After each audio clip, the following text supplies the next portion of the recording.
Next, we have on the dais Dr. Amalia Peix, who's going to speak on multimodality approach in cardiac imaging.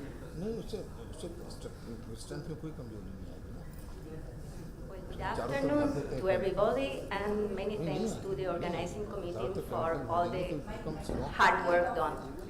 Sorry, a little closer. Okay.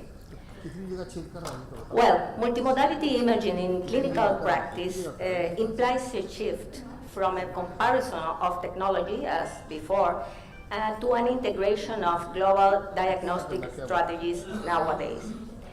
But this also includes the cross-training of the imaging specialist and also the imaging consultant, which in fact is a new figure, well, not a new, but it's a figure who will help in the process of the clinical question, the clinical management, through the selection of the best or the right test or tests in the right patient at the right moment. So these are our contents for today. We will cover the diagnostic and risk assessment, not only for coronary artery disease, but also for other cardiac diseases, and also the value of the multimodality approach for guiding therapy and for monitoring of the treatment. So the first thing is to consider during the diagnosis and risk assessment, the process of the atherosclerosis imaging, starting with the very low risk in this clinical risk spectrum, the very low risk where everybody knows no testing is needed, and arriving to the high risk with the invasive angiography. These extremes are not a problem for a clinical doctor, but this intermediate part of the spectrum, the intermediate risk, is where really our imaging techniques can play an important role. And of course, cardiac CT, we had a very interesting experience, a very interesting lecture before. We will not talk a lot about that, but considering this technique and its high, very high negative predictive value, this is an important step in this intermediate risk, but intermediate low risk, we could say.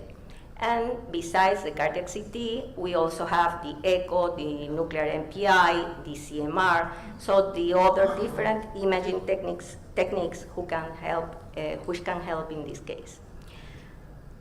Something about coronary calcium scanning, it's important to the triage of patients with cardiac stress testing, considering the different degrees of calcium, because this helps to identify patients with low risk, intermediate, or increased risk, and according to that, organize the treatment.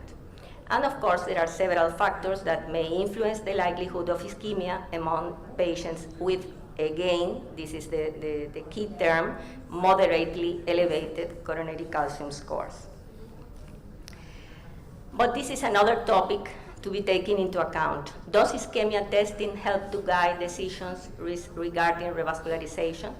Of course, in a stable coronary artery disease, it was already shown during the COURAGE trial sub-study that a reduction in ischemic burden implied a prognostic improvement.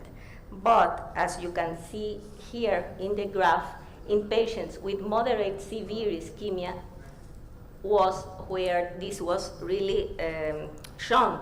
But consider that after adjusting the risk, the P was not significant.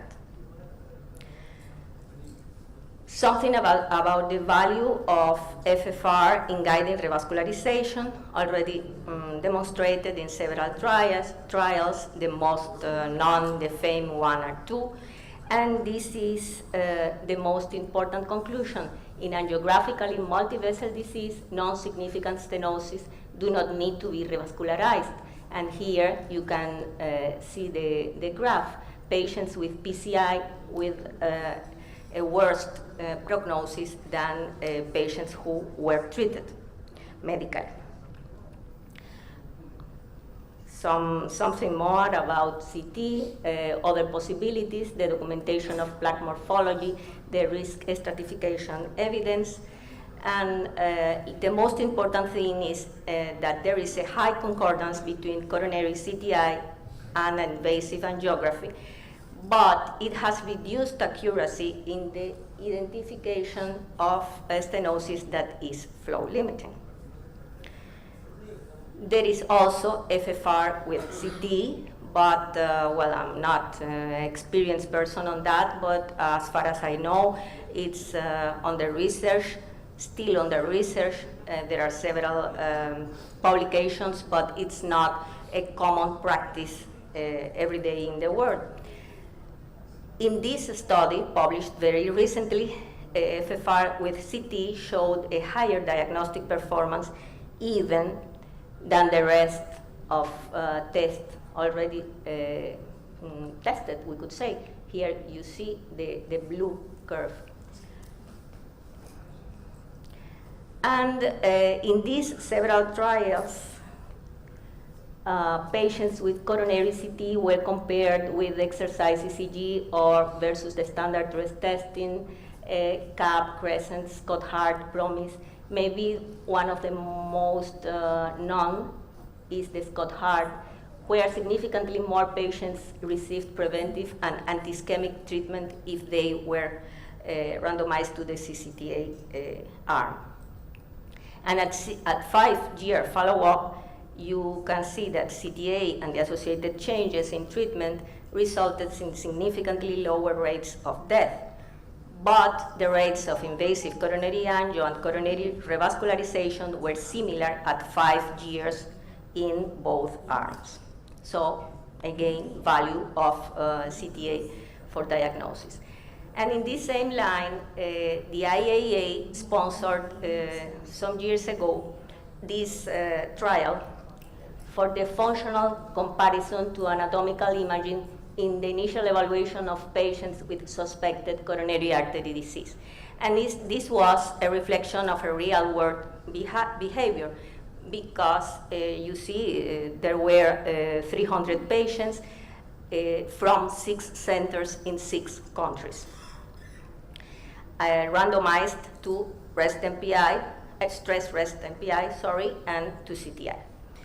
And these were the most important conclusions. Fewer patients undergoing initial MPI had further downstream testing at 6 months. No difference in costs between the two strategies at 12 months. And of course, in the median cumulative radiation dose, it was a small increase in MPI compared with CTA.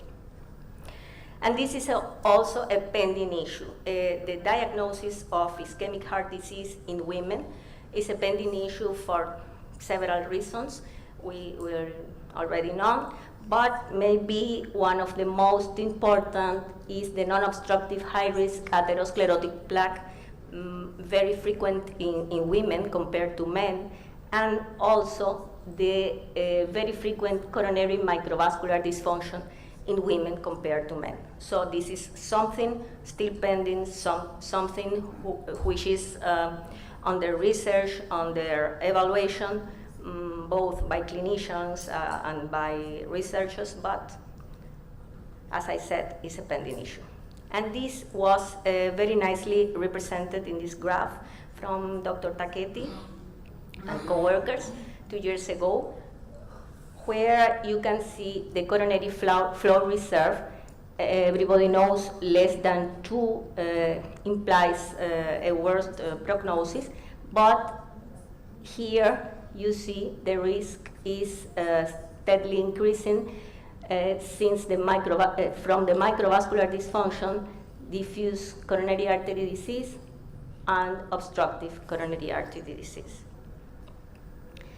And here a case, Mainoka, 33 years old, male, admitted for acute coronary syndrome with 0 in calcium scoring. And here you can see in echo a small dilatation here in right ventricle, like an aneurysm. The CT was totally negative, but still this push.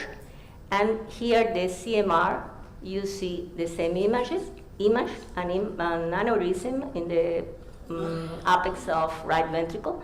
And here the late gadolinium enhancement, it was a transmural infarct, and here an endocardial LGE. And this is a proposed clinical algorithm for the preferred initial diagnostic evaluation of symptomatic patients with suspected stable ischemic heart disease. And this is very important, with or without obstructive coronary artery disease. This was initially designed for women, but is perfectly applied also for men. And the first thing is the pre-test risk estimate, as we already talked at the beginning, according to 3 degrees, low, low intermediate, or intermediate high. And the second step is if the patient can or cannot exercise. And according to that, we will select the initial testing strategy. Not the only one, but the initial testing strategy. And this can help to organize the process. Something about hybrid SPECT imaging. This is also important for the long-term prognostic value for cardiovascular outcomes. Here you see 400 patients, pretty long follow-up, and the cardiac hybrid was an excellent long-term predictor of MACE.